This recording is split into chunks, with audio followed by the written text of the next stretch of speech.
Bueno, mis hermanos queridos, bienvenidos otra vez a otro estudio de historia de la iglesia. En esta ocasión, el objetivo será continuar con nuestro estudio histórico. La semana pasada, nosotros estuvimos bien enfocados en el tema de la primera iglesia medieval. Vimos prácticamente cómo se desarrolló todo el proceso desde que Constantino, en este caso, se declaró como confeso cristiano, promulgó un edicto, el famoso edicto de tolerancia de Milán del 313, y a partir de ahí inició todo un proceso que nosotros llamamos la constantinización de la iglesia.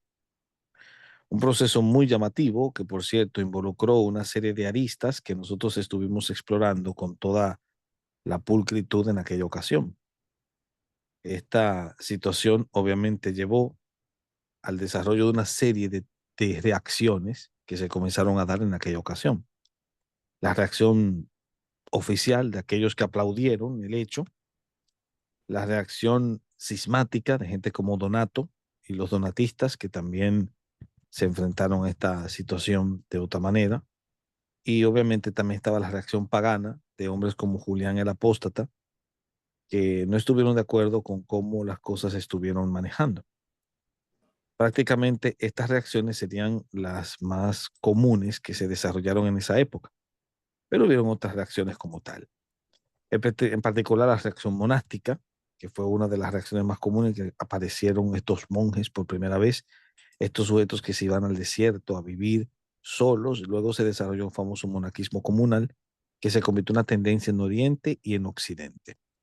La reacción conciliar, porque también hubo concilios que se fueron dirimiendo en aquella ocasión para desarrollar respuestas a herejías que estaban apareciendo, como los arrianos, los nestorianos, los monofisitas, etcétera.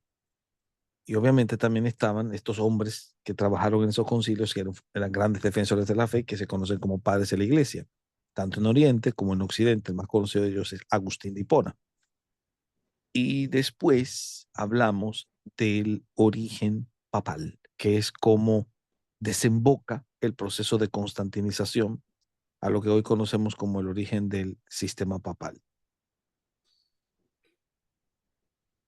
Eso sería más o menos el desarrollo de la clase que nosotros vimos en aquella ocasión. De hecho, para que lo recuerden, si lo recuerdan en este sentido, le damos la bienvenida al hermano José Luis Quispe. Entró un poco tarde, sí, pero entró. Gracias a Dios que entró en medio del repaso, ¿verdad? Y eso es bueno. La cuestión es, mis queridos hermanos, que más o menos para que recordemos un poco, la cosa fue así. La primera iglesia medieval, ¿verdad? Eso fue lo que vimos. Desde el año 313 hasta el 800, el proceso de constantinización eclesial, iniciado con Constantino, las reacciones inmediatas, cómo cambió la iglesia a partir de ahí.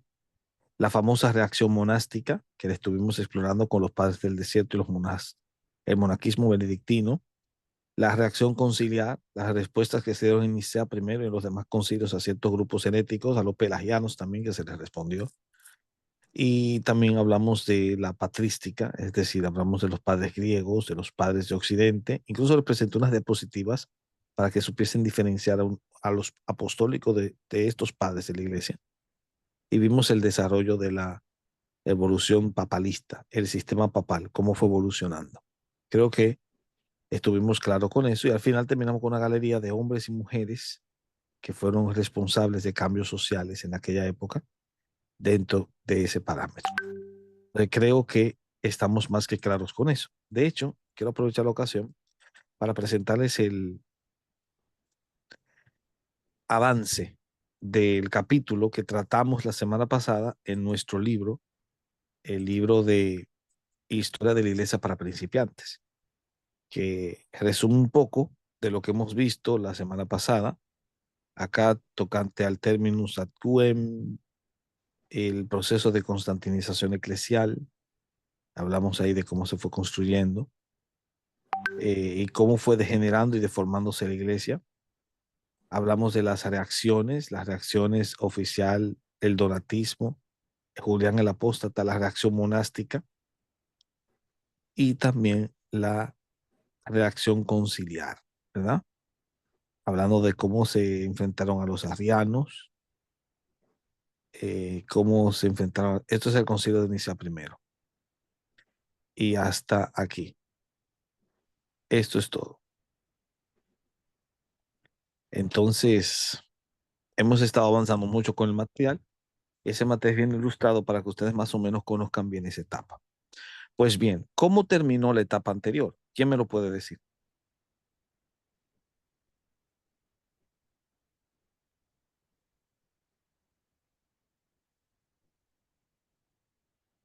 ¿Quién me lo dice?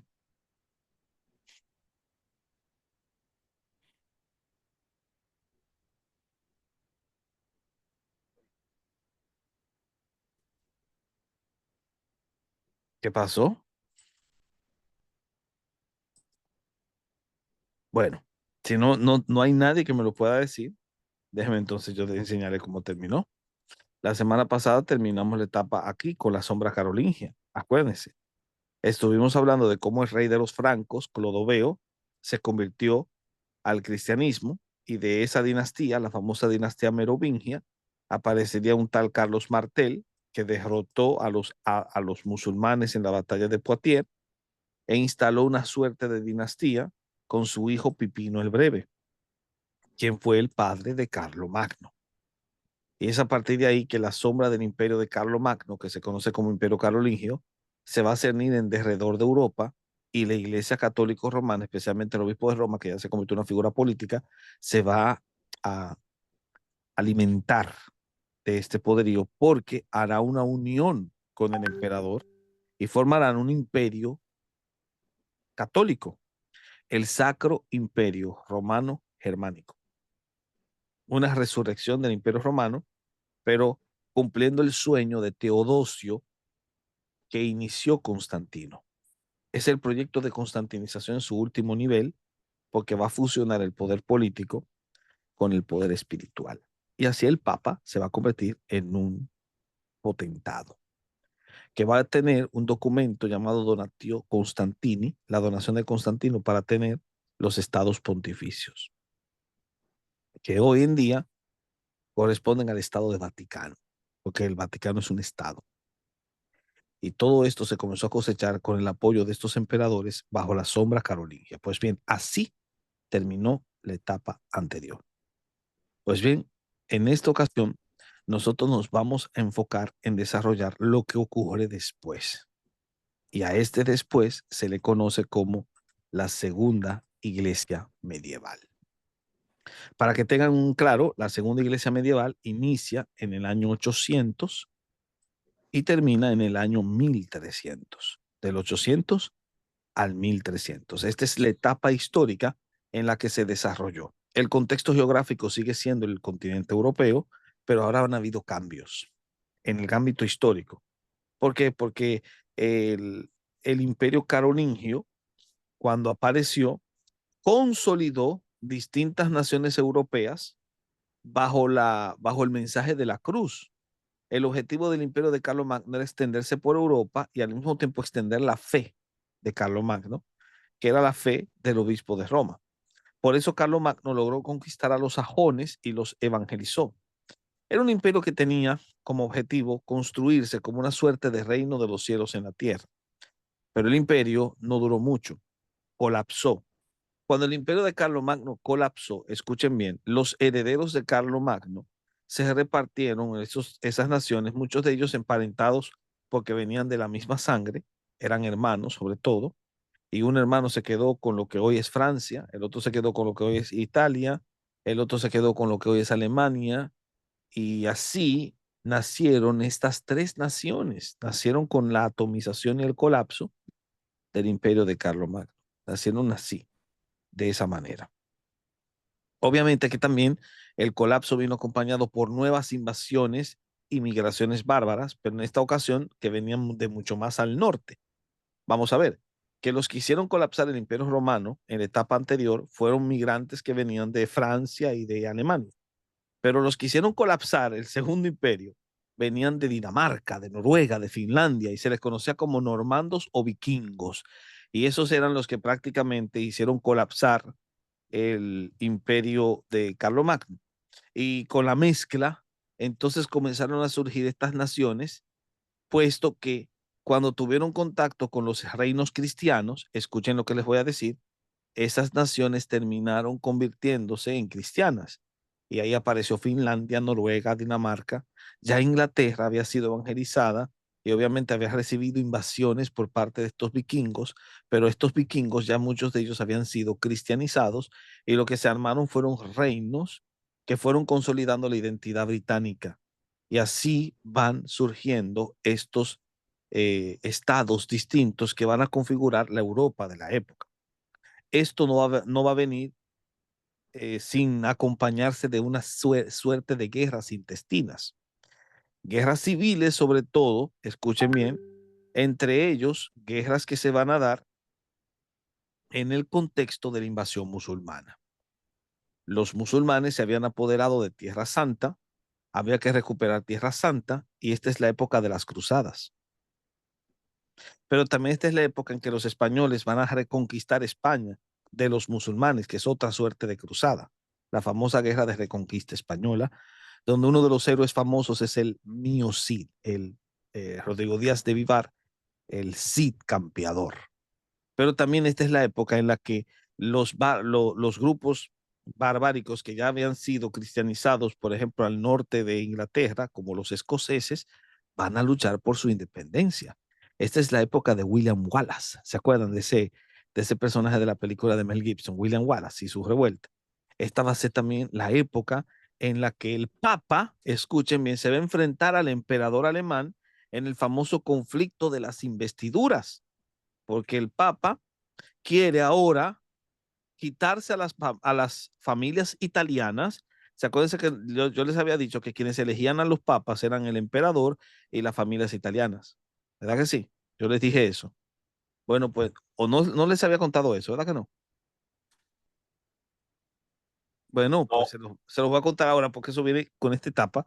Esta es la época en que el Papa va a querer ser quien elija o va a querer que el emperador no tenga nada que ver con la elección de quién sería el próximo papa, con los cónclaves y eso, y se va a dar un conflicto de investiduras que será una guerra civil que va por lo menos a tragarse varios años y por lo menos 3 papas involucrados en esa guerra, señores, hasta que finalicen en el famoso concordato de Worms, donde la fuerza papal ya se convierte en un instrumento político a considerar. También esta es una época de hitos espirituales, queridos. Es una época de reformas, tanto monásticas, los monjes van a hacer sus reformas, va a haber una reforma papal, se va a dar el famoso gran cisma entre Oriente y Occidente, de donde salen los ortodoxos, y van a aparecer las famosas órdenes de los mendigos, como los valdenses, los franciscanos, los dominicos, y con las cruzadas aparecerán los templarios, que eran órdenes militares. También es una época de grandes hitos intelectuales. Esta es la época del Renacimiento carolingio, que supuso el desarrollo académico que dio origen a la universidad. Va a aparecer también un nuevo tipo de arquitectura, que es la románica y la arquitectura gótica, que la diferencia entre el románico y el gótico es que las ventanas en el románico son curvadas, son así, mientras que las ventanas en el gótico son puntiagudas. Esa es la diferencia. Ustedes recuerdan que yo les había dicho que en la etapa anterior había nacido la basílica. ¿Se acuerdan? En la etapa anterior surgió la basílica. En esta etapa aparece la catedral. La catedral es un invento de la segunda etapa medieval de la iglesia. Y también esta es la época de Tomás de Aquino, el escolasticismo que va a enriquecer la vida teológica. Este es prácticamente el desarrollo que nosotros podríamos decir de lo que ocurrió en esta segunda etapa medieval. Ahora, vamos a encontrarnos ya con todo este referente genérico con una suerte de hitos. El primer hito de relevancia es el Renacimiento carolingio. Carlomagno es la figura céntrica que le da origen o paso a esta nueva etapa.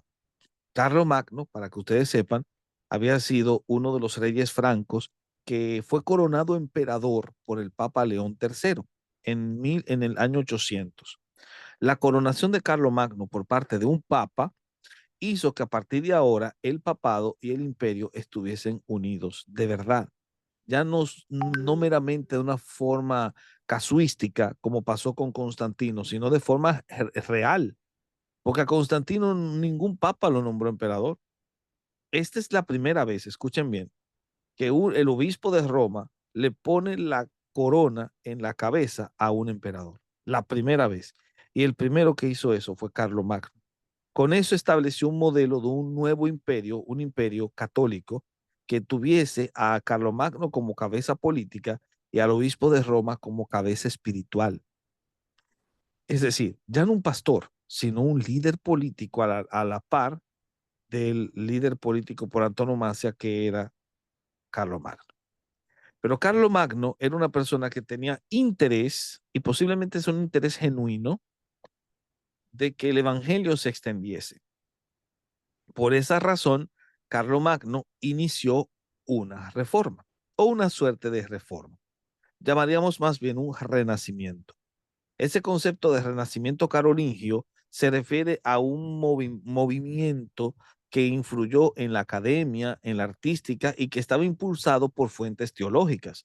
De hecho, la base teológica del renacimiento carolingio fueron los escritos de Beda el Venerable, que les dije la semana pasada fue el último padre de la Iglesia Occidental. El último de los padres de la Iglesia Occidental, Beda el Venerable, sirvió como la fuente, porque ya él estaba muerto, pero sirvió como la fuente de inspiración para el renacimiento carolingio.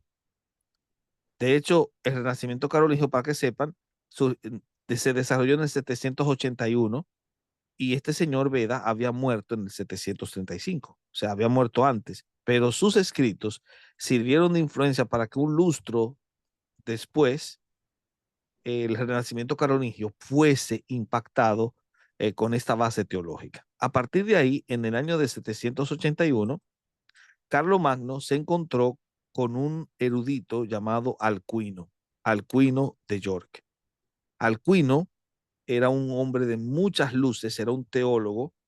El monarca lo conoció y se lo llevó a su capital, la capital de Aquisgrán, donde Alcuino encabezó una reforma académica. Y a partir de ese momento inicia el Renacimiento carolingio. Ahora, el Renacimiento carolingio se caracterizó por dos cosas, mis hermanos, por estas dos. Primero, por una reforma de los monasterios que fue iniciada por este hombre llamado Benito de Aniano y continuada por otros dos llamados Rabán Mauro e Imaro de Reims. Estos dos fueron, junto con Benito, los que lograron establecer la regla de San Benito, el otro Benito de Nurcia que conocimos en la etapa anterior.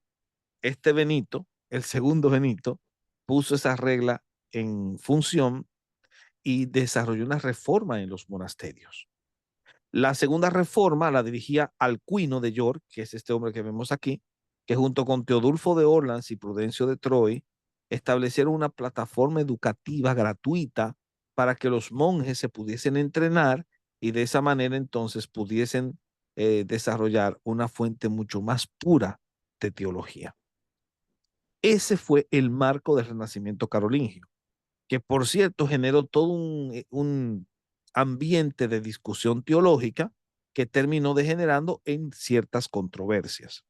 Las controversias más importantes que se dieron en esa época fueron estas de aquí. La controversia del filioque, que la vamos a conocer un poquito más adelante, porque la controversia del filioque era de carácter doctrinal. Filioque, para los que no lo saben, es una expresión en latín que significa y del hijo. En el credo de Nicea que habíamos recibido, decía que el Hijo procede del Padre y que el Espíritu Santo procede del Padre. ¿Oyeron eso? Que el Espíritu Santo procede del Padre. El Hijo es engendrado, el Espíritu Santo procede del Padre. Todos estaban de acuerdo, escuchen bien, en que el Espíritu Santo procedía del Padre y del Hijo, pero la expresión y del Hijo nunca se colocó. Más bien existió una regla que se dio en Éfeso de que si se iba a agregar algo, una palabra al credo, tenía que reunirse toda la iglesia, ecuménicamente hablando, Oriente y Occidente. Pero ¿qué pasa? Que Occidente, porque ya tenía la visión de que el Papa era el mandamás, le agregó el filioque y del Hijo al credo sin consultar con los de Oriente. Y aunque los de Oriente no estaban incomodados por el término, lo que sí se sintieron incómodos fue porque no se les consultó. Además de que la palabra filioque está en latín y el credo se había escrito en griego. Si se iba a agregar una palabra, tenía que ser el derivado en griego. Pero ¿por qué los latinos hicieron eso? Ah, porque ellos tienen el Papa y el Papa es el mandamás. Eso generó una controversia. ¿Por qué? Porque realmente estaban sintiéndose los griegos que el Papa se les quería imponer como su obispo. La segunda controversia fue la controversia mozárabe. La controversia mozárabe era una controversia litúrgica. Hoy en día, ustedes van a ver que los católicos tradicionalistas están en contra de los católicos modernos por un tema, el tema de la misa. Los católicos ultraconservadores criticaron mucho al Papa que falleció porque les prohibió la misa en latín, que es la misa antigua, y promovía la misa del Vaticano II, la misa del Nuevo Orden, que para ellos es una misa bastarda, porque ellos quieren la misa en latín y que el sacerdote les dé la espalda, como muchos de ustedes llegaron a ir a misas así. Bueno, pues ¿qué pasa? Que la misa del Nuevo Orden te pone al sacerdote a hablarte en tu idioma y de frente, de manera tal que esta misa, que parece más un culto protestante, a esta gente les incomoda y han tenido luchas en Twitter, en X, bueno, ahora se llama X, en YouTube, etcétera, haciendo críticas y críticas y críticas sobre el tema de esta misa, si se debe o no mantener. Bueno, algo parecido ocurrió en esa época. La misa mozárabe o el rito mozárabe era un tipo de liturgia, escuchen bien, todavía existe, que se dio en España. En la España que había sido conquistada por el Islam, los cristianos que celebraban su culto lo hacían con un rito que se comenzó a conocer como mozárabe. No porque tuviera influencia del Islam, nada que ver, pero se llamaba así por el contexto en el que se vivía. El rito mozárabe era diferente en algunos aspectos al rito latino.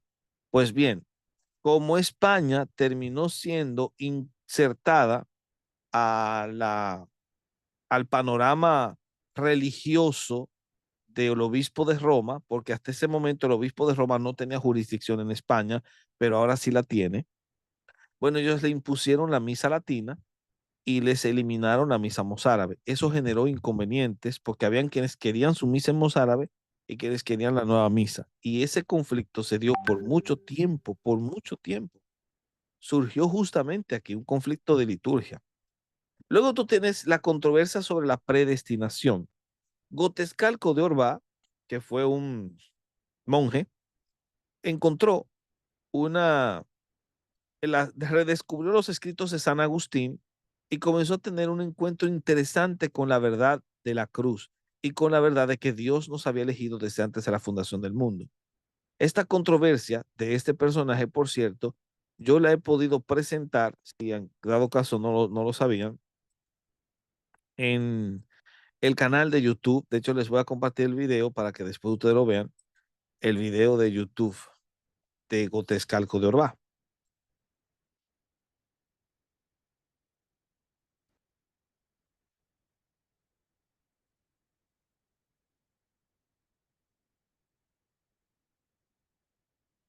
Una controversia, acá está. 700 años antes de que Lutero clavase las 95 tesis en las puertas de la Catedral de Wittenberg, otro monje sajón, llamado Godescalco de Orbá, llegó a las mismas conclusiones de los reformadores como Calvino. Godescalco decidió ir al ¿Se escucha? monasterio de Orbá, donde estudió a San Agustín, y allí fue conmocionado por el mensaje de la gracia y la obra de Dios en la elección. A partir de su ordenación como sacerdote, se dedicó a extender los principios soteriológicos de la Reforma. Además, fue misionero en los Balcanes y ministró en la corte de Tirpimir el croata. No obstante, pese a que su mensaje se derivaba de las Escrituras, fue rechazado sistemáticamente por la Iglesia, quienes primero tentaron convencer a Godescalco de su error. Después se le condenaría en los sínodos de Maguncia y Kirsi, y tras esto vendría la violencia física y el encierro. 700 años Esto fue antes. lo que pasó con Godescalco de Orbá. Es una controversia que justamente se dio en esa época del Renacimiento carolingio. Una controversia muy interesante sobre el tema de la predestinación, que es como una suerte de protocalvinismo que se dio en esa época. Y finalmente estaban dos controversias más. La controversia eucarística, que se comenzó a hablar de la transustanciación, una tesis propuesta por un monje llamado Radberto, y que después terminó siendo aceptada en un concilio, el Concilio Cuarto de Letrán de 1215, y que es lo que creó el católico romano de que Jesús está en la galleta de forma literal. Eso sería una. La otra controversia fue la controversia sobre los ídolos. La controversia de los ídolos. En esa época se celebró el segundo concilio de Nicea, que fue el séptimo concilio ecuménico. Ese concilio aprobó la veneración de imágenes. Bueno, pues Carlomagno dijo, pero que eso está mal, eso es idolatría, e hizo otro concilio en Frankfurt, donde dijo, esto no se puede aceptar. Así que ahí tenemos todas las controversias que se desarrollaron en esa época. La del filioque, la mozárabe, la controversia de la predestinación con Godescalco, la controversia eucarística esta de que Jesús está en la galleta de forma literal, que fue propuesta en esa época y aceptada después, y finalmente la controversia sobre la veneración de imágenes. Esto implica, si ustedes se dan cuenta, que el Renacimiento carolingio fue una época de muchas controversias, de mucha discusión doctrinal, porque la gente estaba estudiando. Cuando tú comienzas a promover el estudio entre la gente comienza a cuestionarse muchas de las cosas que la gente, que los demás aceptaban por simple superstición. Pero es que no está así. Mira lo que enseña esto, mira lo que dice las escrituras en este caso. Esas controversias hubiesen dado paso, escuchen lo que les voy a decir, posiblemente a una reforma, pero no se dio porque el Renacimiento carolingio no sobrevivió al imperio que le dio nombre. Cuando Carlomagno murió, le sucedió su hijo Ludovico Pío.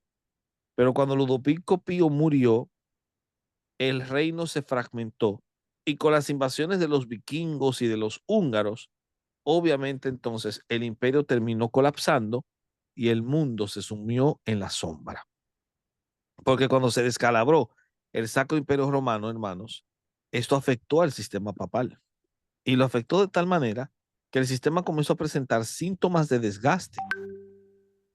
Tres ejemplos para que ustedes vean el síntoma de desgaste que tenía el imperio, la Iglesia Católica Romana y el sistema papal. Primero, el concilio del terror. El concilio del terror se le conoce a un concilio en el que se desenterró a un cadáver. El cadáver del Papa Formoso, otro papa lo desenterró y lo condenó como hereje. Y quemaron los restos de ese papa, el Papa Formoso, después de haberlo condenado, estando muerto. Ustedes escucharon lo que yo acabo de decir.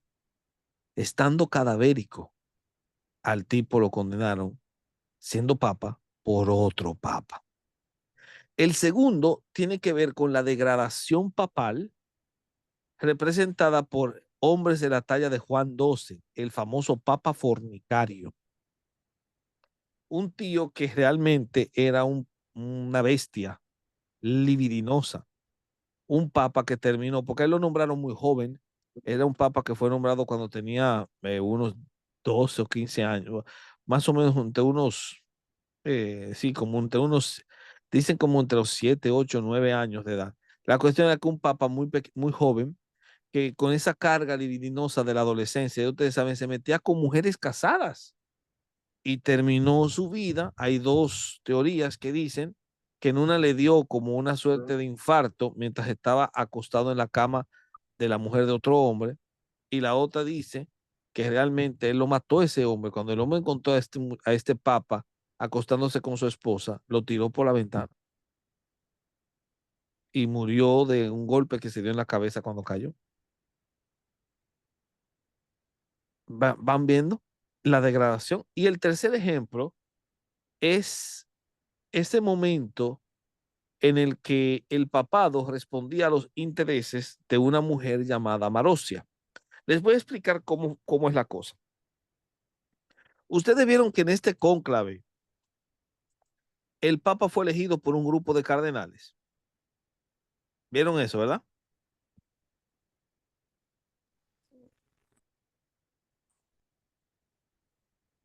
Señores, yo tengo que saber si estoy interactuando con ustedes o con cámaras apagadas para saber si me están escuchando Sí, sí, o estoy hablando profesor. solo. Sí, sí. Ok, ok, muy bien. Antes no era así. Antes los cardenales no pintaban ni cata ni garrapata. Quien elegía al emperador, quien elegía, perdón, al papa era el emperador del Sacro Imperio Romano Germánico y las familias italianas. Si no lo elegía el emperador, lo elegían las familias italianas que tenían guita, las ricas familias de Italia, las familias de apellido. Esas familias de apellido, en la época en la que estamos, habían por lo menos varias, y una de ellas era la familia de los Crescenzi, la otra era la familia de los Orsini.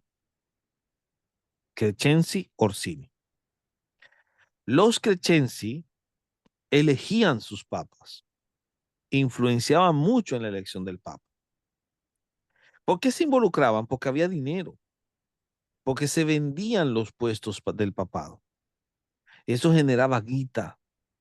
Esta gente entonces ponía familiares suyos para poder cobrar toda esa guita. Y al mismo tiempo también ponían como cardenales o como obispos a personas de su propia familia, con el fin de hacer de la iglesia un negocio familiar. Pues bien, Teofilacto era uno de los famosos representantes de la familia Crescenzi que ponía papas. Él tenía una hija, su hija se llamaba Marosia. Él casó a Marosia con un papa llamado Sergio III. Y cuando este hombre murió, Marozia entonces se encargó de poner papas y de quitar papas a su antojo para poner a sus familiares. Se sabe que el hijo suyo terminó siendo papa. El nieto suyo también. ¿Saben quién era el nieto de ella? Juan XII, el papa fornicario. Se sabe que hasta dos tataranietos de esta mujer llegaron a ser papas. Dos. Porque esta mujer utilizó su influencia para poner papas, envenenaba papas para poner papas de acuerdo a su antojo. Y por eso a esa época, un historiador católico romano llamado César Baronio la llamó pornocracia, el gobierno de la puta, así en pocas palabras, quien colocaba y deponía papas a su antojo. Ahora, pese que el panorama estaba oscuro, ciertamente esta época fue una época en la que los cristianos no se quedaron de brazos cruzados evangelizando. Ciertamente esta fue una época de evangelización, la época en la que Cirilo y Metodio, por ejemplo, se fueron a evangelizar a los eslavos, la época en la que llegaron a cortes reales de reinos bárbaros como las del rey Canuto y la reina Olga, que era ucraniana, y y les predicaban el evangelio y ellos entonces utilizaron su influencia para evangelizar a muchas personas más. Y de esa manera, estos reinos que habían sido paganos terminaron siendo evangelizados. Esto es propio de la época de Carlomagno. Pero esto no niega el hecho de que cuando se descalabró el imperio, el sistema papal se comenzó a recontramilpudrir. Y esto obviamente va a tener su mejor comprensión en lo que ocurrió entre Oriente y Occidente, porque justamente los orientales ya tenían problemas con Occidente. Las iglesias de Oriente tenían problemas con las iglesias de Occidente por una serie de razones. Primero, por una cuestión política y geográfica. Geográficamente hablando, los del Oriente siempre son diferentes que los del Occidente. Los del Occidente son más abiertos, los del Oriente son más moderados. Esto obviamente amenazaba con separar por idiosincrasia al catolicismo de la época. Recordando que cuando yo digo catolicismo no me refiero a la iglesia católico romana, me refiero a la iglesia completa, ¿se entiende? La cuestión es que hubieron tres hitos importantes que hicieron que la relación entre Oriente y Occidente se pusiese muy tirante. El primero era el tema del iconoclasticismo, porque como yo les dije, esta gente se reunió en un concilio en Nicea, el segundo concilio de Nicea, y allí ellos comenzaron a hablar de la validación del culto de las imágenes. ¿Qué pasa? Que en Constantinopla, por mucho tiempo hubo una tendencia iconoclasta. Un iconoclasta es una persona que destruye ídolos, que destruye íconos. Y los iconoclastas, obviamente, no estarían contentos con un concilio que decía que las imágenes se pueden venerar. Es ahí cuando Carlomagno hace su famoso concilio de Frankfurt para decir que las imágenes no deben tener otro valor más que pedagógico, más que educativo. Pero esto obviamente no le gustaba a los latinos del todo y por eso hubo una controversia que enfrentó a griegos y latinos respecto al culto de las imágenes. Otro caso es el concepto del filioque, que ya les expliqué lo que significa. Esto ellos decían que violentaba el primus inter pares. ¿Por qué? Porque usted no le puede agregar nada al credo niceno, que usted es el papa. Usted tiene que consultar con nosotros. Váyase para allá, culicagao. Tocante a la primacía papal, que fue otro disparate que se inventaron, el, el obispo de Roma comenzó a llamarse a sí mismo papa, primero entre iguales, etcétera, y eso a los orientales les sonaba muy herético. En cuanto a lo que tiene que ver con otros casos más, es cierto que estos son los factores principales. De hecho, hubo un cisma anterior al que estamos estudiando, conocido como el cisma de Focio, que no duró mucho tiempo, pero que más o menos mostraba cómo se encontraba el panorama y obviamente que podría, en este caso, colapsar en cualquier instante. Y eso es algo que hay que tenerlo claro. Y el instante llegó. Llegó por un disparate, para que ustedes vean que ya esta gente estaba madura para separarse. Por un tema de si se puede utilizar pan sin levadura en la Eucaristía o no. Por un tema del celibato sacerdotal que para esta época se estaba imponiendo como un criterio necesario. Estas cosas hicieron directamente que Roma no aguantase más y les envió sus ejércitos. Ellos, señores, iniciaron matanzas y matanzas. Matanzas y matanzas en ese punto. Y usted dirá, pero ¿cómo así matanzas? Usted se va a dar cuenta ahora. Esté quieto, esté tranquilo, que ahora es que se va a poner bueno la cuestión. Mientras tanto, la discusión era doctrinal. Tenemos diferencias doctrinales. Sube al trono pontifical un nuevo papa llamado León IX, que lo vamos a conocer ahora, más adelante. León IX quería subsanar la situación que había entre Oriente y Occidente. Así que envió a este señor que ustedes ven acá, Humberto da Silva Cándida, era cardenal, amigo suyo. Lo envió como legado para que pudiese dialogar con este hombre que era el patriarca de Constantinopla, Miguel I Celular, que sería como una suerte de papa, pero en Oriente. Pero no papa en este sentido, porque este nunca se arroga la jurisdicción universal, este se le estaba rogando, el primero. Pero estos no aceptaban eso porque eso nunca fue experiencia apostólica. Así que el diálogo que se iba a dar entre Oriente y Occidente dependía de este hombre. Todo estaba en sus manos. Pero este hombre era el menos indicado. Primero porque no sabía griego. Y para discutir el tema del filioque, había que hablar griego. Este tipo no hablaba griego. Segundo, él creía que Occidente estaba por encima de Oriente. Y en tercera instancia, él decía que Miguel tenía que someterse al Papa. Era tosco, poco diplomático, falta de tacto. Ese tipo llegó allá y ¿saben lo que hizo? Excomulgó a Miguel I Celular. Y lo que hizo Miguel fue excomulgarlo a él y al Papa y a partir de ahí Occidente se separó para siempre de Oriente. La amenaza se volvió real. Se separaron y la separación trajo conflictos. Primero, una masacre, la masacre de los latinos que la ordenó Andrónico I Comeno, que fue un rey constantinopolitano.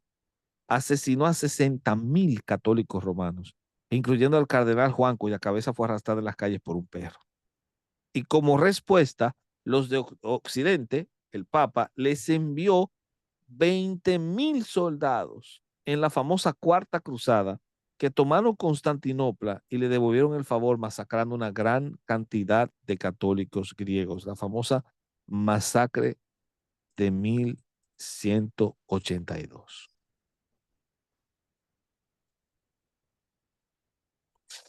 Esa fue la situación. Y aunque después, en el año de 1965, fue que ellos comenzaron a levantarse la excomunión conjunta, pues se excomulgaron, el gran cisma permanece hasta el día de hoy, entre ellos dos. Y mientras esto sucedía, la situación se complicaba mucho más en Occidente. Y les voy a explicar. Occidente necesitaba una reforma obligatoria. ¿Por qué? Porque Occidente estaba podrido. El sistema papal estaba recontra mil podrido.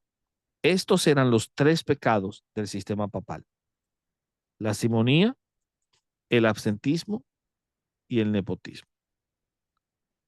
Estos de aquí, bueno, estos de aquí al final. Simonía, absentismo y nepotismo. ¿Qué es la simonía? Vender los cargos de la iglesia. Por eso les decía que las familias italianas estaban metidas en eso y el emperador también, porque ellos podían vender el cargo a quien mejor pagase y de ahí sacaban guita. La simonía era vender los oficios de la iglesia. Cuando el Papa estaba en el trono, él también vendía oficios eclesiales. ¿Usted quiere ser obispo? Pague tanto. A eso se le conoce como simonía, que viene de Simón el mago, el tipo este que quiso comprar con dinero los bienes del cielo. Bueno, esta gente hizo lo mismo. Absentismo quiere decir que yo compraba un cargo para ser pastor en el obispado de fulano o de tal lugar y de pronto yo simplemente voy para cobrar el cheque, pero nunca me presento al trabajo, solamente para cobrar el cheque. ¿A qué le suena? ¿A qué le suena eso? Está nombrado, cobra el cheque, pero no trabaja. A botella. Botella. El absentismo era una botella. Y el nepotismo era que esta gente ponía familiares suyos metidos ahí para poder tener mejores rentas. La situación fue fuerte. Estaban convirtiendo a la Iglesia Católica Romana en una fuente de negocio.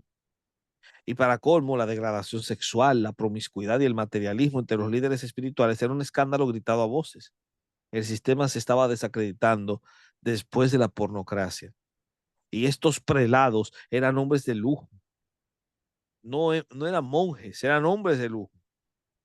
Por ende, la reforma era necesaria. La gente deseaba una reforma, más después de que el mundo amenazaba con haberse acabado en el año 1000 y ellos sobrevivieron. Querían una reforma y querían hacer algo por Dios. Unos se armaron y se fueron a matar musulmanes en Palestina y otros, en este caso como estos monjes, decidieron utilizar como consigna un ideal, el ideal monástico, que recuérdense que el ideal monástico se sostiene sobre el voto de pobreza y el celibato. Es en este momento, señores, que se va a proponer el celibato sacerdotal como una cosa obligatoria. Todo estaba reducido, hermanos, a tres figuras que estaban peregrinando hacia Roma, como ven aquí en la pantalla. Tres hombres que peregrinaban hacia Roma.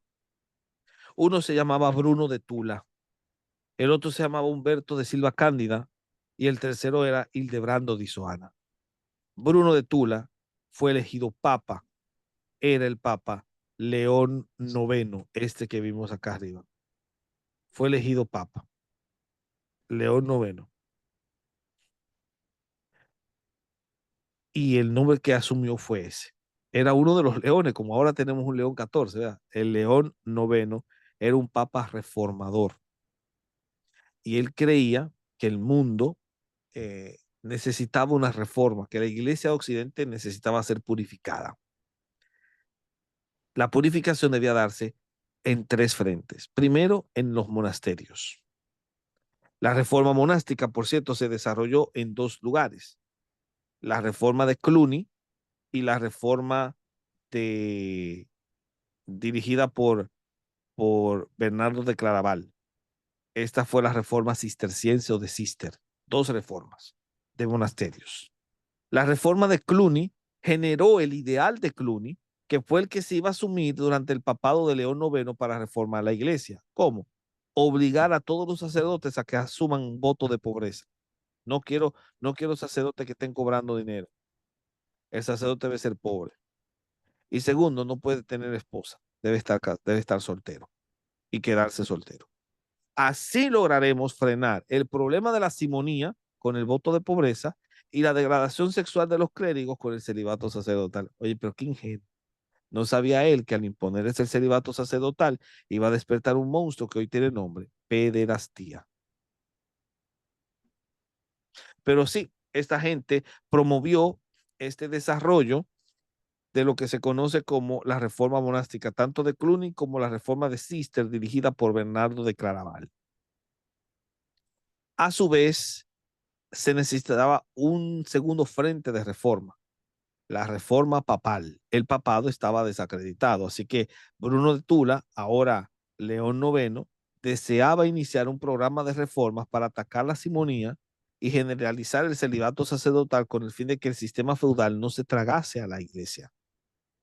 Y para eso contaba con la ayuda de Hildebrando y de Pedro Damián o Damiano, que realmente ayudaron a que León IX pudiese hacer el trabajo que deseaba.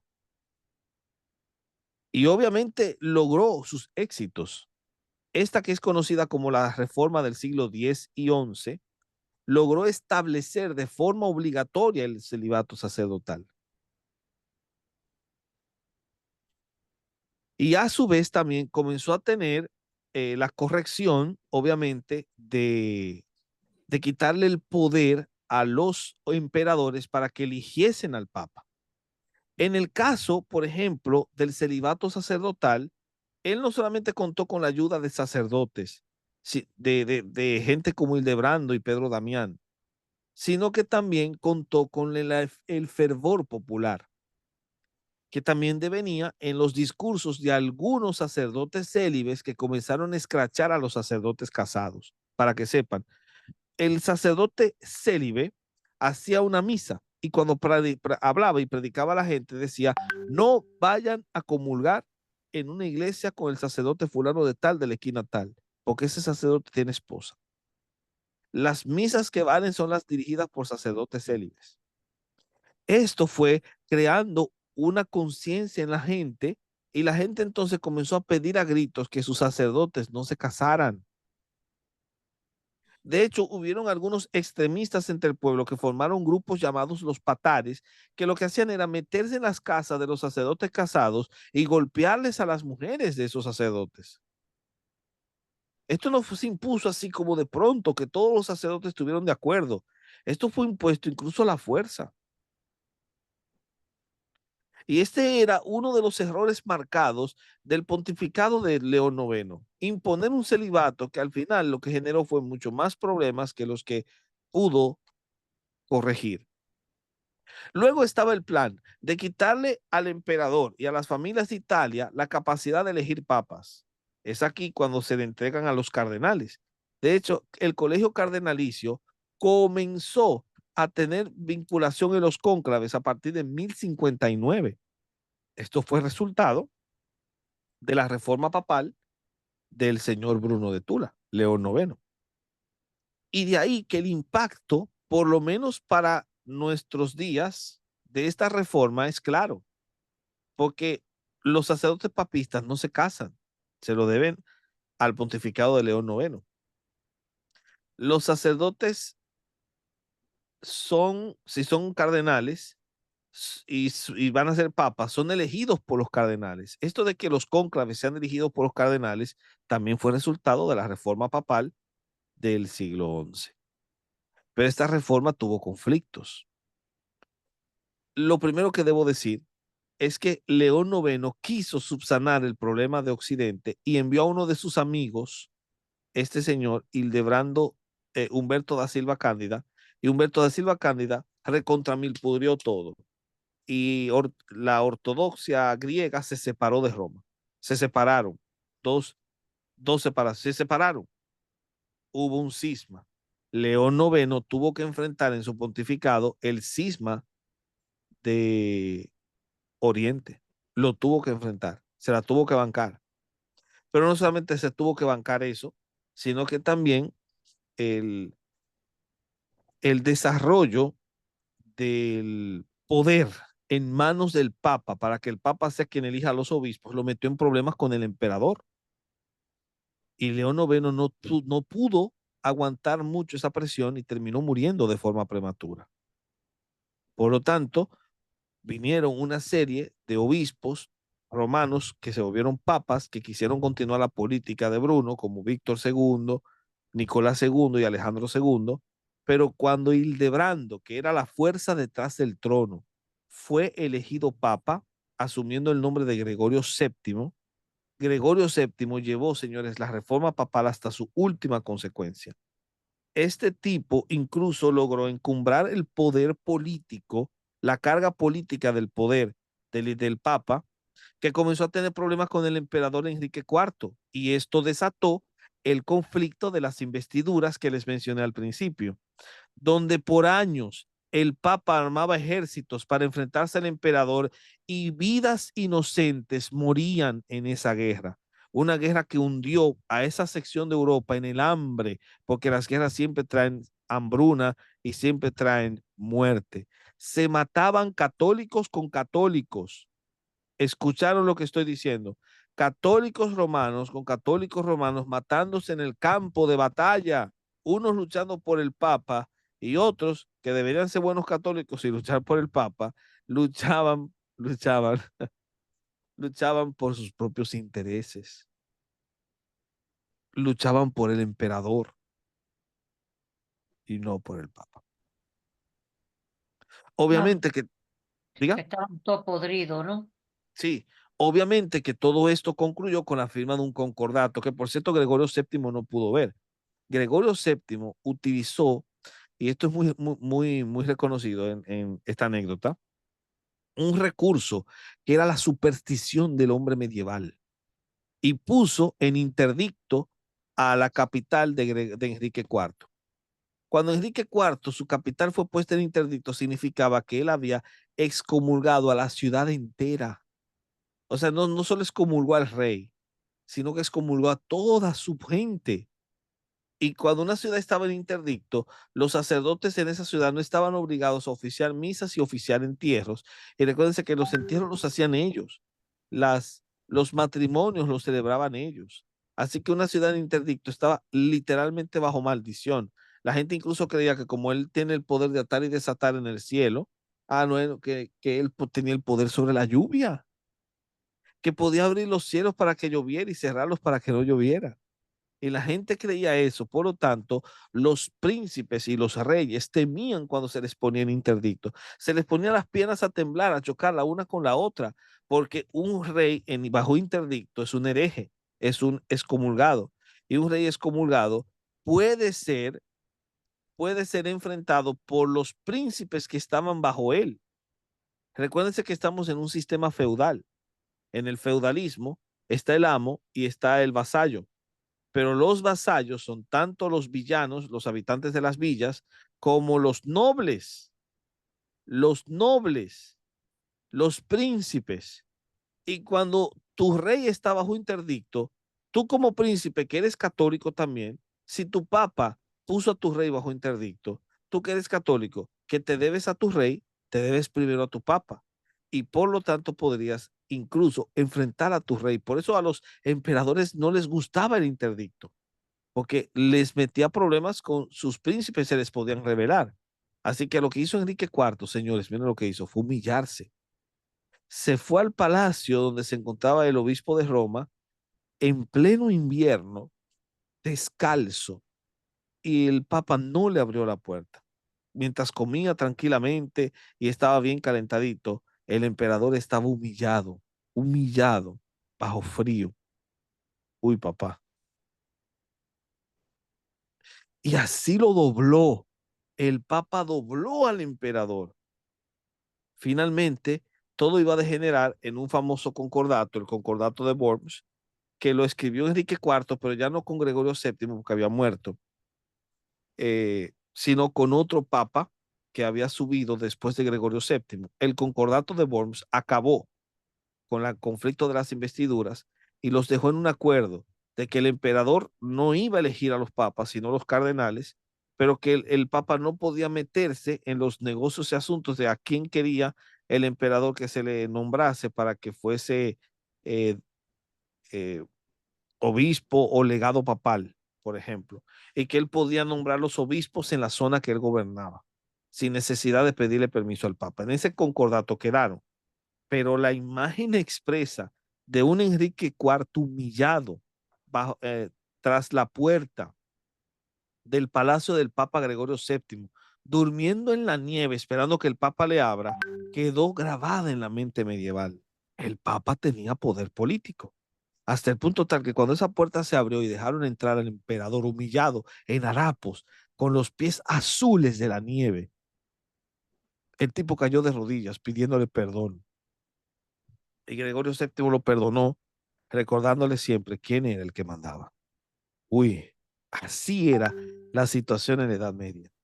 El papado encumbró, se llegó a un poder tan grande que cuando Inocencio III subió, Inocencio III se dio la libertad de imponer doctrinas sin necesidad de apelar a la opinión erudita. Es decir, en un concilio tú tienes a los teólogos estudiando. No es que se imponen los criterios porque sí, sino porque se lee la escritura. Pero Inocencio III en el cuarto concilio de Letrán hizo algo. Impuso una doctrina sin necesidad de apelar a si realmente esa doctrina era bíblica o no. La impuso, la transustanciación. Pero Inocencio III también fue quien estableció el primer tribunal de la Inquisición. Ese que ustedes ven ahí abajo. El primer tribunal inquisitorial. Y con la bula Unam Santam, ustedes van a encontrar la expresión final del poder de estos papas. Obviamente, la reforma del siglo X y XI fracasó. Fracasó.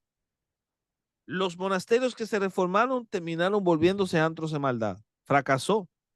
La reforma papal fracasó, porque él quería que el papado no fuese un instrumento político, León IX, y terminó justamente como un instrumento político.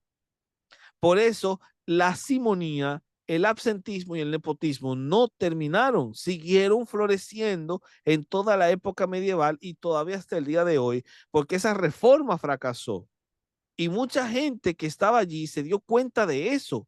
Por eso aparecieron las órdenes mendicantes, las órdenes de los valdenses, de Francisco de Asís, de Domingo de Guzmán, aparecieron justamente, mis queridos hermanos, como una suerte de queja de que esta gente quiso limpiar al sacerdocio y no lo pudo. Les obligó a no casarse, pero no les pudo quitar la pasión sexual desordenada y el deseo de dinero. Por eso las órdenes mendicantes hacían votos de pobreza como una suerte de cachetada en la cara de estos trompudos que quisieron imponer una reforma que fracasó. ¿Y por qué fracasó? Por una sola razón, porque se olvidaron del tercer frente. Les dije al principio que eran tres frentes: monasterios, papa, pero faltaba una reforma, doctrina.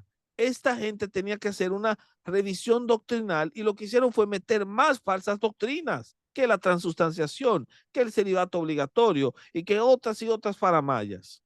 Fue justamente uno de estos papas el que dijo que el papa era Dios en la tierra. Y eso nos lleva directamente a ver el fracaso de cómo a través de toda la segunda etapa medieval es una etapa en la que vamos a ver la iglesia de Occidente cayendo y cayendo y cayendo y cayendo más y más y más bajo hasta los pozos mismos del infierno. ¿Les sorprende entonces que esta gente utilizase su influencia para a través de un discurso que pintaba de sagrado, como es el discurso de Urbano II, movilizase masas para que hiciesen expediciones militares conocidas como las cruzadas, con el fin directamente de atacar a los musulmanes y apropiarse de Tierra Santa? Que ellos hayan asumido el concepto de yihad o guerra santa de los musulmanes para hacer una suerte de guerra y de movilizar a Europa para enfrentarse en distintas escaramuzas que se dieron contra estos grupos con el fin justamente de imponer sus criterios y su presencia, de imponer su poderío. De hecho, las cruzadas fueron expediciones militares. Se dieron, para que sepan, hasta 8 expediciones militares, hasta 9 expediciones militares conocidas como cruzadas. 9. Y de todas, solamente la primera fue realmente exitosa. Hubo otra que fue exitosa también porque no se derramó una sola gota de sangre, pero la cruzada más exitosa fue la primera cruzada.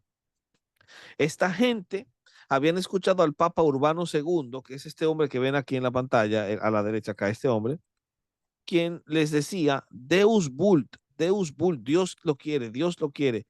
Dios quiere que nos vayamos a matar musulmanes y judíos con el fin de poder tener control de Tierra Santa.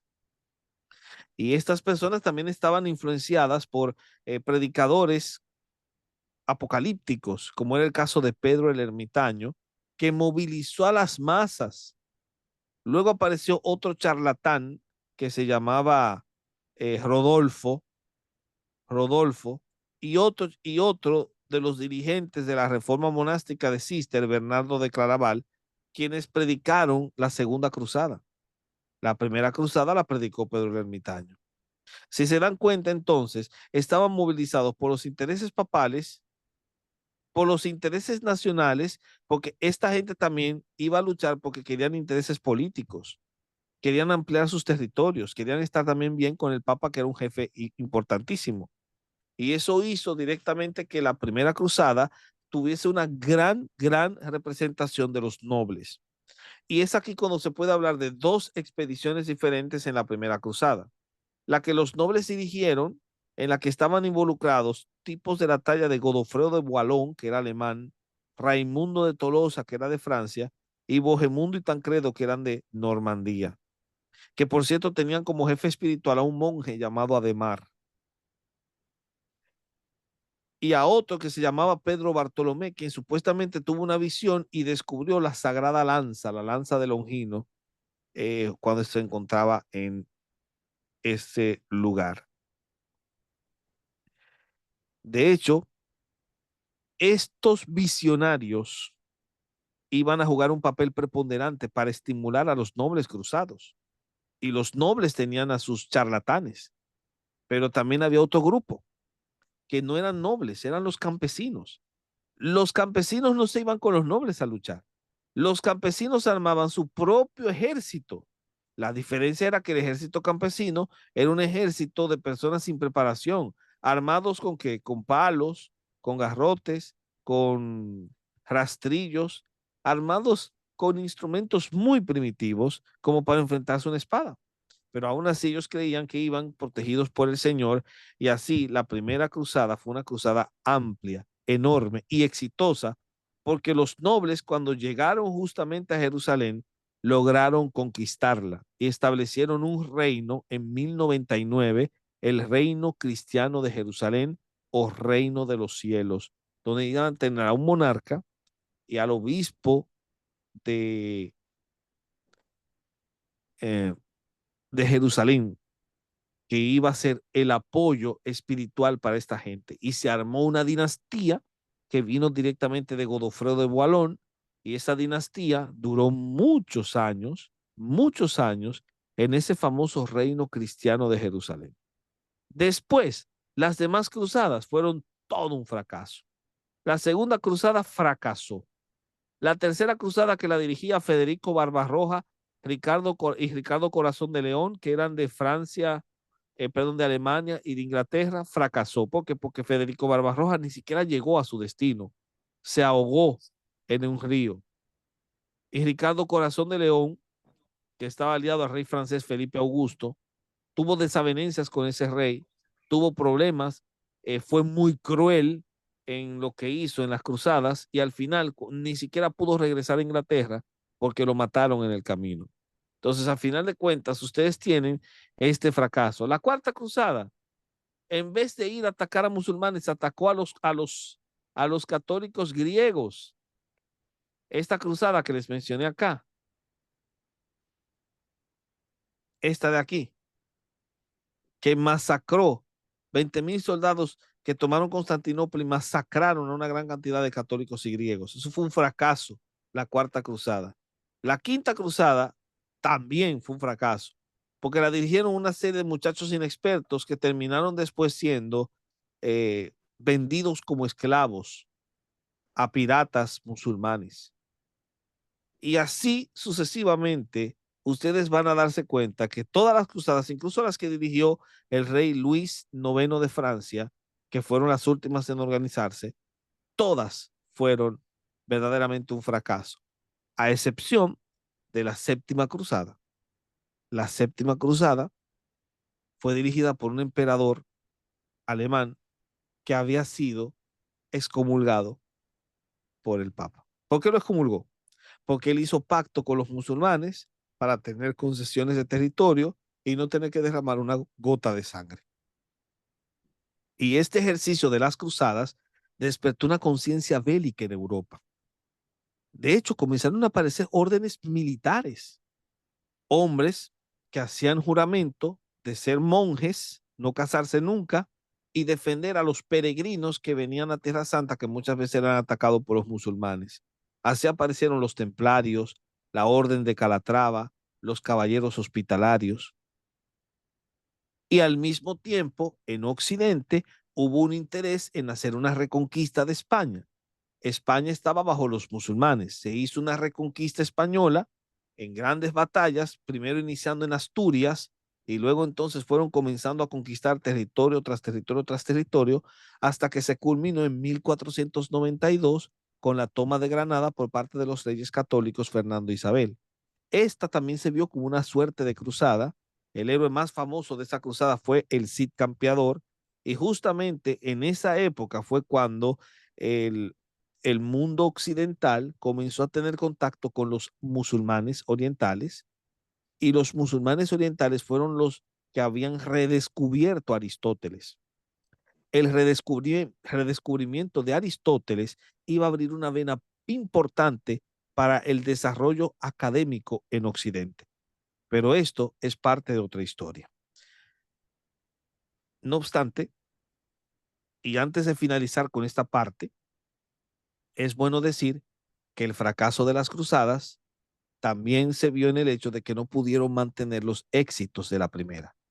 ¿Recuerdan que en la primera cruzada ellos pudieron instalar un reino cristiano en Jerusalén? Bueno, ese reino cristiano fracasó, cayó. El último rey, o sea, el penúltimo rey que ellos tuvieron, Balduino IV, era este rey de aquí, mírenlo ahí, era leproso, de hecho usaba una máscara porque no le podían ver la lepra y murió a los 29 años. Fue el único rey que pudo mantener en armonía a judíos, musulmanes y cristianos viviendo juntos. Pero cuando murió, su sucesor era un cruel y sanguinario, hambriento de pelea. Así que el tipo dirigió otra guerra contra Saladino y otros grandes jerarcas y cayó derrotado en la batalla de los Cuernos de Jatín. Y de esa manera le hicieron un sitio a la ciudad de Jerusalén y al final terminaron conquistándola y el reino cristiano de Jerusalén colapsó. De hecho, hay una película, que es esta que está acá, que se conoce como El Reino de los Cielos, es una película del 2005 que presenta una imagen interesante de cómo cayó. De hecho, quiero ver si les puedo poner un extracto de la película ahora mismo para que ustedes puedan verla conmigo. Pueden verla conmigo acá. Y déjenme colocar esto aquí.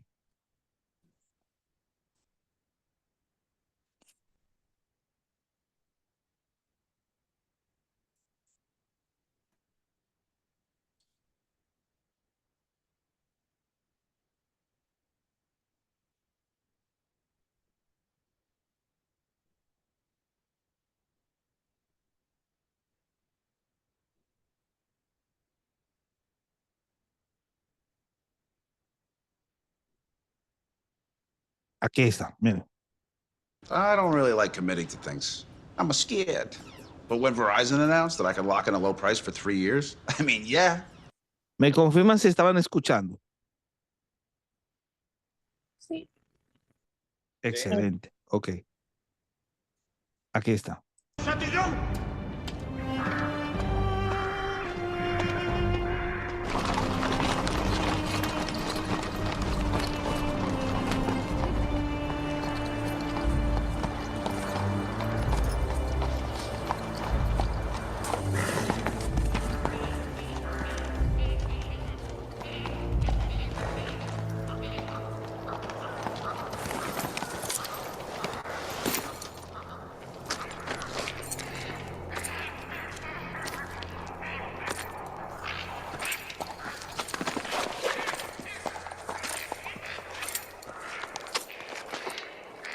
De rodillas.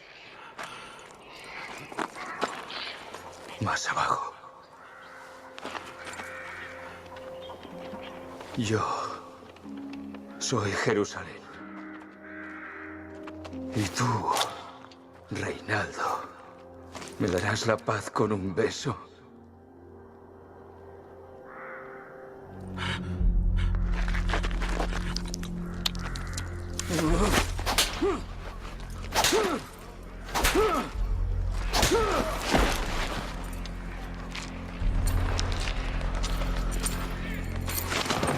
¡Guardias!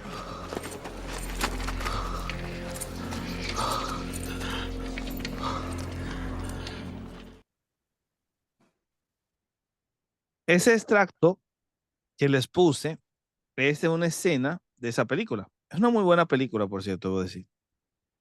En la que este hombre que es golpeado porque era uno de los incitadores para hacer lucha y para atacar para arruinar la paz y la armonía que este rey Balduino, que como vieron tenía la máscara porque era leproso, mantenía en orden y en armonía porque sabía que ellos no iban a tener fuerza para poder enfrentarse a los musulmanes.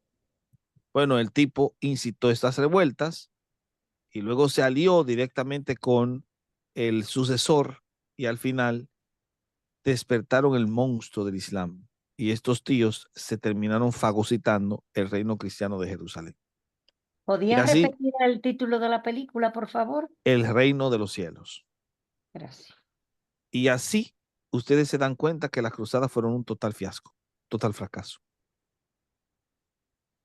Propio de una época en la que Roma se podía permitir eso, armar ejércitos para enfrentar pueblos y países. Por supuesto que al final el encuentro que las cruzadas proveyeron eh, hicieron que Occidente pudiese tener también contacto con figuras de la época que habían sido grandes pensadores y que venían también de ese mundo islámico, aunque muchos de ellos no eran islámicos, eran judíos y otros eran filósofos musulmanes que ni siquiera eran musulmanes, eran más libre pensadores, como es el caso de Avicena, Averroes y Maimónides. Y el encuentro de estos, especialmente con Averroes, que había leído Aristóteles y lo estaba traduciendo, hicieron que en Occidente hubiese un interés por Aristóteles. Hasta el momento, Platón era como el pensador principal o el pensamiento platónico era el pensamiento que más primaba en Occidente y se estudiaba en las academias. Pero con el descubrimiento de Aristóteles hubo un boom en las academias y ese boom trascendió hasta la teología. Y es por eso que la introducción de Aristóteles en las universidades europeas habilitó el desarrollo de una nueva tendencia teológica. Esa tendencia teológica se conoce como el escolasticismo, que la palabra escolástico viene de erudito o escolar. De hecho, viene la palabra escuela. Y en la época de Carlomagno se hablaba del officium scholasticum, que es la dirección académica. El escolasticismo, entonces, era un movimiento teológico y académico que también afectó a la iglesia. Fue un movimiento eclesial. ¿Por qué? Porque prácticamente desarrolló una forma novedosa de acercarse a la teología. De hecho, las características del escolasticismo, ustedes las pueden ver en este cuadro negro que está en la pantalla. Una relación entre la fe y la razón, interés en Aristóteles, enfoque en la técnica, énfasis en la sistematicidad. Es aquí que comienzan a aparecer teologías sistemáticas, comienzan a aparecer justamente como un esfuerzo escolástico, y el escolasticismo se puede evaluar por etapas. Se habla, por cierto, de un escolasticismo primitivo o un preescolasticismo que se dio entre los siglos 6 al 9 después de Cristo y que tuvo figuras de la talla de Boecio, de Scoto Eriúgena, de Gerberto Durilac y de Casiodoro como representantes. Boecio, por ejemplo, fue un intermediario entre la filosofía griega y los escolásticos, porque Boecio es como el puente entre los padres de la iglesia y los escolásticos. ¿Ven? Es el puente, porque él vivió en la última etapa de los padres de la iglesia y es el primer escolástico. ¿Ven? Es el puente. Escoto Eriúgena era un filósofo de la época carolingia que desarrolló la famosa teología apofática, estudiar a Dios por lo que Dios no es. Todos los atributos de Dios apofáticos comienzan con invisible, inmanente, infinito, inmenso, y eso lo desarrolló Escoto Eriúgena. Gerberto Durilac, que terminó siendo papa, Silvestre II, fue quien introdujo el cero en la matemática de Occidente, y Casiodoro fue un reformador de monasterios. O sea, el preescolasticismo inició con exponentes de esta talla, mucho antes del desarrollo del escolasticismo como tal. Luego, el escolasticismo alcanza un pico, el pico conocido como escolástica inicial, cuyos representantes fueron Anselmo de Canterbury, que fue un gran prelado y un filósofo profundo que desarrolló el famoso argumento cosmológico para la defensa de la argumentación a favor de la existencia de Dios. Hugo de San Víctor y los miembros de la escuela de Chartres, que también fueron otros grandes representantes en este cambio, como era el caso de Juan de Salisbury y Pedro Lombardo. Y también estaba Pedro Abelardo, quien fue quien creó el método de la cuestión en teología sistemática, y el Sic et Non que él compiló, creo que es la primera compilación de un trabajo de patrología, porque el tipo buscó todo lo que los padres creían y lo que no creían, y por eso el libro se llama Sic et Non. Sic es sí, no es no en latín, ¿verdad? Entonces sí y no se llamaría el libro. Sí, esto sí creían los padres, esto no creían los padres. Un trabajo exorbitante. El único inconveniente es que Pedro Abelardo desarrolló una teoría de la expiación, que ustedes se acuerdan que di esa clase, que era la teoría de la influencia moral, donde él en cierto modo negaba la idea de que en la cruz pues, Cristo pagó por nuestros pecados, sino más bien que Cristo nos dio un ejemplo en la cruz. Esta idea es una de las cosas que lo metió en problemas a Pedro Abelardo. La otra cuestión que lo metió en problemas, y esto es un cotilleo de la Edad Media, es que Pedro Abelardo se enamoró en la época en que ya no que los sacerdotes no se podían ya casar. El hombre se enamoró de una alumna llamada Eloísa. Y Eloísa también se enamoró de él. ¿Y saben? Se casaron en secreto y tuvieron un hijo.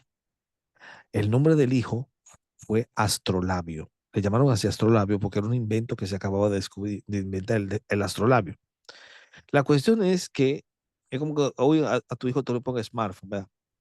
La cuestión es que ellos no podían casarse públicamente. ¿Por qué?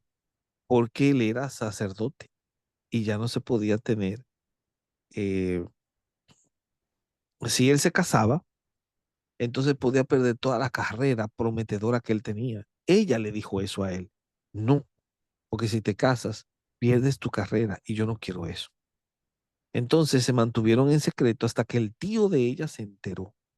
El tío le dijo que se casara porque el honor de ella estaba manchado. Pero él le había explicado lo que Eloísa le había dicho. Así que no se podía casar. El tío de ella, Fulberto, estaba tan molesto que pagó a unos matones. ¿Y ustedes saben lo que hicieron con él? ¿Qué me dice?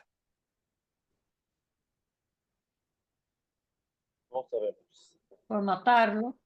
No, lo agarraron en la noche mientras estaba durmiendo y le cortaron los cocos, lo castraron. Madre mía. El objetivo del castramiento era primero castigarlo por haber preñado a la muchacha y segundo, para que no fuese sacerdote. ¿Por qué? Porque usted no podía ser sacerdote si tenía los testículos magullados, de acuerdo a lo que decía Deuteronomio, ¿verdad? Entonces era como para hacer que él ¿Y, lo perdiese todo. y para qué le servían los testículos si no lo iban a usar? Imagínese. Buena pregunta. La cuestión es que lo hicieron para inutilizarlo en todo. Lo inutilizaron en todo al pobre hombre. Y para colmo de males, terminó siendo condenado en un concilio. La triste historia de Pedro Abelardo. Estos son los representantes de la escolástica inicial, que es cuando la escolástica está como empujando y arrancando. Luego entonces la escolástica llega a un punto alto, la alta escolástica. La alta escolástica estuvo caracterizada porque franciscanos y dominicos entraron en debates académicos. Los franciscanos más importantes de esta etapa que representan la alta escolástica fueron este hombre llamado San Buenaventura, Buenaventura da Fidanza y Pedro Hispano, que fueron como los más grandes representantes del ala franciscana, pero del ala dominica, los más grandes representantes fueron Alberto Magno, que el tipo fue un defensor de la ciencia experimental. Para que sepan, él descubrió el arsénico. Y no solo eso, sino que Alberto Magno, escuchen bien, Alberto Magno creó un robot, el, uno de los primeros autómatas que se conoce, que supuestamente le llevaba el almuerzo al despacho. Y cuando la gente vio ese muñeco, pensaban que era el muñeco diabólico Chucky y lo desbarataron los alumnos de él. Ay, pobre. Ciencia experimental, Alberto Magno. Roger Bacon, que fue un monje de Inglaterra, que también era de igual calibre, el tipo era alquimista, era igual calibre que Alberto Magno. Y el discípulo más importante de Alberto Magno, Tomás de Aquino, que es, por así decirlo, el rostro de la escolástica hoy en día. Tomás de Aquino era un monje dominico que tomó clases con Alberto Magno, era muy tímido, le llamaban el buey silencioso y Alberto dijo, ustedes le llaman el buey silencioso, pero este buey cuando muja, sus mugidos serán escuchados en todas partes. ¿Y por qué lo dijo? Porque hizo una pregunta, nadie se la pudo responder y este se la respondió. El más lento del grupo, Tomás. Y Tomás le dio una respuesta tan contundente que Alberto tuvo que decir, este tipo es impresionante, impresionante. Alberto Magno reconoció eso. Y ese es el periodo interesante en la historia de la alta escolástica. De hecho, si ustedes se dan cuenta, van a percatarse que en el caso, por ejemplo, de los franciscanos, los escolásticos franciscanos se caracterizaron por ser más filosóficos, mientras que los dominicos se caracterizaron por ser mucho más experimentales y teológicos, que es algo curioso en ese caso. Después de ello, todo se recontramilpudrió, porque la escolástica comenzó a descender. Entró en un debate entre los nominalistas y los realistas en cuanto a si los conceptos se pueden entender en base a los objetos o no. Y ahí está la discusión de Duns Scoto, Raimundo Lulo y Guillermo de Ockham. Y luego, cuando aparecieron los jesuitas, surgió una segunda escolástica que fue levantada en hombros de Francisco Suárez, hasta llegar al siglo XIX y XX, cuando Jacques Maritain y Edward Gilson levantaron una neoescolástica. Los protestantes también tuvimos un escolasticismo reformado, pero de eso hablaremos en la próxima clase. Lo único que sí puedo decir es que la escolástica generó un impacto educativo porque favoreció el desarrollo de la revolución universitaria, intelectual porque sentó las bases para la posterior revolución científica y teológico porque proveyó el marco para el desarrollo de la teología sistemática. Y ese sería lo que diríamos en ese caso. Finalicemos entonces con los exponentes más importantes de esa época. En el ámbito del pensamiento, esta es una época de grandes pensadores, Tomás de Aquino, Beda, el Venerable, Juan Escoto, etc. Es la época de los escolásticos y de los representantes del Renacimiento carolingio. Es la época en la que aparecieron monjes que supieron cómo organizar administrativamente los monasterios, como fue el caso de Bernardo de Claraval.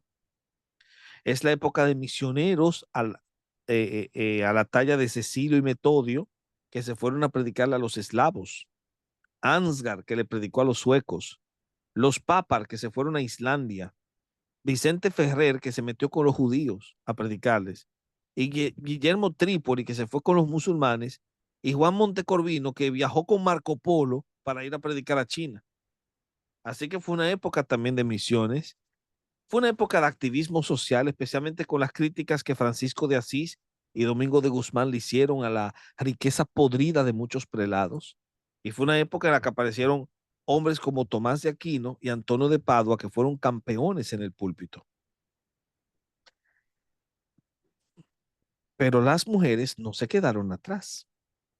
Y sí, hubieron mujeres como Clara de Asís que fundaron comunidades de fe de monjas como las clarisas para poder experimentar su fe en un grado de monaquismo comunal. Otra que hizo lo mismo fue Brígida de Suecia, que fundó las Brigidinas. Entre esas mujeres aparecieron místicas como Hildegard de Bingen, que fue de hecho una mujer que inspiró a toda una cultura con sus escritos. O Roswitha, que fue la primera poetisa alemana, Matilde de Magdeburg y Gertrudis Magna, que era una visionaria que incluso tenía don de sanidad. En el activismo social están mujeres de la talla de Elizabeth de Hungría, que mientras su esposo peleaba en una cruzada, ella utilizaba los recursos del Estado para alimentar a los pobres. Algo que, por cierto, también hizo otra reina, que fue Matilda de Alemania, que utilizaban su posición para promover los planes de asistencia social del espíritu cristiano. Y en el campo, obviamente, de los puestos claves, tú tienes a Adela de Blois, que fue una influencia política para la primera cruzada. Tú tienes a Matilda di Canosa, que fue un apoyo del Papa Gregorio VII durante la querella de las investiduras. Y tienes a Olga de Kiev, esta mujer de aquí, quien fue que sirvió de enlace para que el cristianismo se propagara por Ucrania y por Rusia. O sea, señores, esta es una época también de mujeres grandes. Y así termina la clase de hoy. Quiero escuchar sus comentarios, a ver qué les pareció.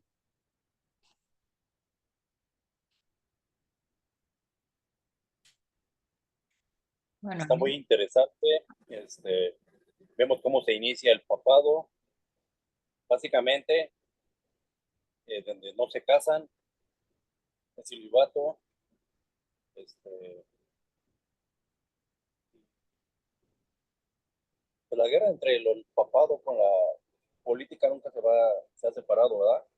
Sí, Y el poder que tenía el papado sobre los reyes, emperadores. terrible. yo, Exactamente. yo pienso que según el desglose que ha hecho el profesor, para mí eso era un sistema podrido. Ujú. Era peor que la política. Se dice que la política es sucia, pues esto era un sistema político bastante mezquino, ¿no? Porque según oí la mujer esta de Marrusia, que era capaz de quitar y poner papas según a su antojo, Ujú. eso era terrorífico, vamos. Y que luego el sistema este que tenían de la simonía y de la asentismo, eso no solamente pasó en esa época, yo creo que eso sigue pasando en la época actual, donde todo es Sí, un... todavía. En esos cónclaves que dan, pasan dinero por debajo y se pasan votos. Sí, sí, Ujú. eso sigue siendo en actualidad, que eso no pasó ya en la segunda iglesia medieval, sino que sigue siendo Sí. eso, yo diría que eso es más sucio que la política, ¿eh? De hecho, pues ustedes no lo saben, la Iglesia Católica Romana actual se alimenta de dinero. Eso hay que tenerlo claro. Sí, sí, sí. Pero ¿cómo lo hace? Miren, lo hace a través de varios recursos. Por ejemplo,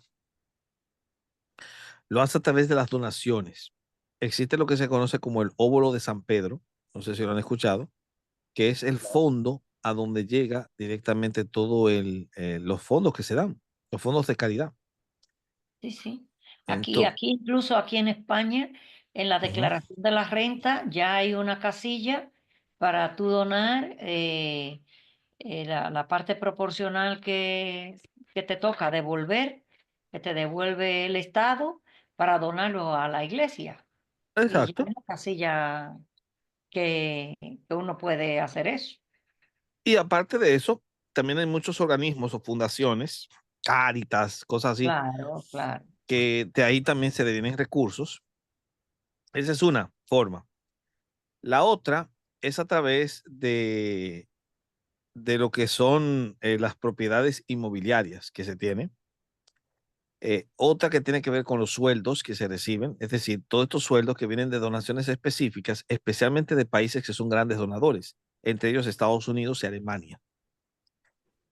Estas grandes diócesis van recogiendo ese dinero y se les entrega. Y también a través de la canonización de santos. Cuando se quiere canonizar un santo, se paga dinero. Usted quiere una misa, pague dinero. Usted quiere casa, pague dinero. Y aunque es poquito, mucha gente dice, bueno, por ahí se da. A través de las peregrinaciones, también. Que sale una virgen llorando sangre, la gente va a peregrinar y deja dinero. A través de las indulgencias todavía, en cierto modo, se acapara. La cuestión es que todo ese dinero, para que ustedes sepan, es desviado. Por ejemplo, la Fundación Bambin Yesu, que estaba destinada o está destinada a ayudar a niños enfermos, financió con 200.000 euros la remodelación del apartamento del cardenal Tarcisio Bertone. ¿Oyeron eso? Un cardenal remodeló su apartamento con 200.000 euros que tomó de una fundación destinada a ayudar a niños enfermos, a que se pudran esos niños con cáncer. Mi Vale. apartamento necesita ser remodelado. En el caso de los altos cargos que tienen grandes exorbitantes sueldos, tú tienes ahí al cardenal George Pell, que estaba encargado de supervisar las finanzas del Vaticano en el banco. Cogía dinero de ahí, gastó aproximadamente $500,000 en trajes y corbatas A ver. en 6 meses. $500,000.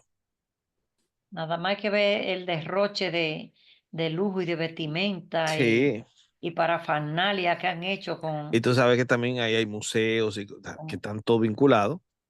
Cuando la gente va a viajar a Roma, eso. Luego tú tienes las propiedades en Roma, que están valoradas en unos 4.000 millones de euros, muchas de las cuales estaban alquiladas a precios muy por debajo del mercado a políticos y empresarios. Y luego tienes fondos de donaciones desviadas. Es decir, por ejemplo, 78 millones de euros se recaudaron en 2013 para obras de caridad del óvulo de San Pedro. Solo una parte de esos 78 millones se utilizó para eso. El otro resto se fue acumulando en un fondo no registrado oficialmente que alcanzó los 378 millones de euros. Y finalmente está el costo de las canonizaciones que le mencioné, el proceso de beatificarte un santo, papá, y que te lo santifiquen, hay que pagar, hay que pagar. Y pagos significativos. Por ejemplo, Franciscana de los Dolores fue una mujer que murió y la iban a canonizar, y una congregación española que estaba deseando que se canonizara desembolsó, señores, 482.000 euros para canonizar a esa mujer. Entonces, si se dan cuenta, todo esto es evidencia de que esta gente todavía está. Hay un libro que yo le voy a recomendar que es este. La raíz de todo lo mal es el amor al dinero. Eso es la Iglesia Católica, la raíz de todo lo malo.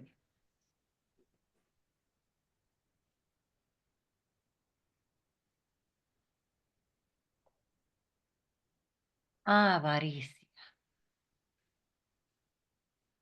Todo lo que les he mencionado en la investigación acá está. ¿Cómo era el escritor de avaricia? Fittipaldi, Emiliano Fittipaldi. Emiliano Fittipaldi. Son de los periodistas que tiene Vaticano, que los tiene loco el Vaticano. Y ahí, señores, está nuestra clase de hoy. Por ende, la moraleja con la que nosotros nos quedamos es una sola. Se necesitaba una reforma. La reforma del siglo XI fracasó. ¿Qué va a pasar? Bueno, no se pierda el próximo capítulo, porque ahí hablaremos de la reforma protestante. Así que, Profe, yo quería preguntarle, usted mandó los folletos esos de los 14 folios de la iglesia primitiva, de la iglesia medieval, pero yo no sé si es que a mí me falta o qué, de la segunda iglesia medieval. no lo he enviado, lo voy a enviar ahora. Sí, Ah, vale. lo voy a enviar ahora, sí. Así Vale. que no se preocupen, lo van a recibir y ustedes van a sacarle provecho a eso. Así que finaliza nuestra clase en este momento.